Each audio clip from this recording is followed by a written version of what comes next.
Hello, good morning my dear brothers and sisters. ఈ ఉదయకాల సమయంలో ఒక మంచి సంతోషకరమైనటువంటి విషయాన్ని మీ మధ్యలోకి తీసుకురావాలని ఆశపడుతున్నాము. పరిశుద్ధ గ్రంథం నుండి మొదటి సమూయేలు 3వ అధ్యాయము 4వ వచనంలో ఈ విధంగా వ్రాయబడి ఉన్నది. యెహోవా సమూయేలును పిలిచెను, అతడు చిత్తమండి నేనున్నానని చెప్పెను. ఈ యొక్క వాక్యం విషయమై మనము ఆలోచన చేసినట్లయితే యెహోవా సమూయేలు అని పిలుస్తాడు.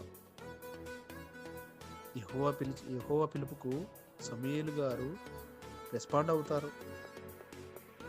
ఈ యొక్క వచనంలో మనము చిన్న సందేశాన్ని తెలియజేస్తుంది.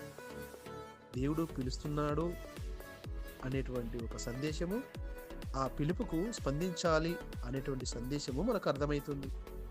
ఈ వాక్యంలో మనము గమనించాల్సినటువంటి ముఖ్యమైన విషయము ఏమిటి అని అంటే, యెహోవా దేవుడు చిన్నపిల్లవాడైన సమూయేలును పిలిచినాడు.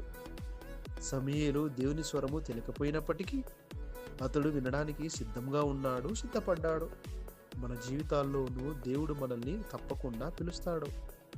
ఆయన యొక్క పిలుపు ప్రార్థనల ద్వారా, వాక్యముల ద్వారా, సంఘములో దైవసేకుల ద్వారా మనకు తెలియజేస్తాడు.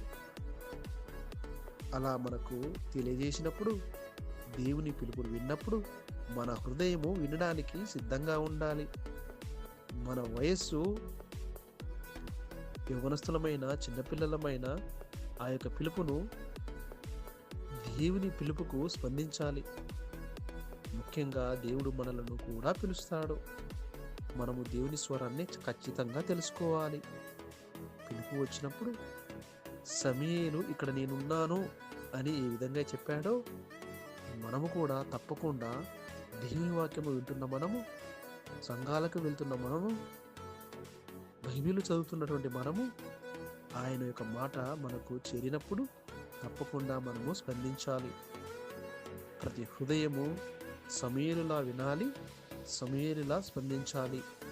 అట్టి మనస్సు మనందరికీ ఆ దేవుడు దయచేయునుగాక. Amen. God bless you all.